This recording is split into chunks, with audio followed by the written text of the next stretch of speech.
Family, welcome back to our study. it's that time of the night when we share the word of Elohim with you. And tonight's scripture is from Zechariah10 verse 1 and reads as follows. Ask the Lord for rain in springtime. It is the Lord who makes the storm clouds.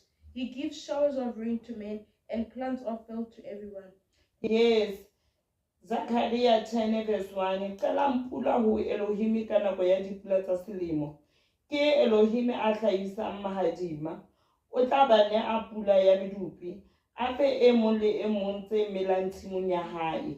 In the name of Yeshua Mashiach Belulamu Adon, the Son of the Living God, we bless you, family, spirit, soul, and body. Don't forget to Like and share and come subscribe and follow. And follow. Please follow us at YouTube Hashtag Team Mawela. Have a blessed night, family. See you again tomorrow. Bye.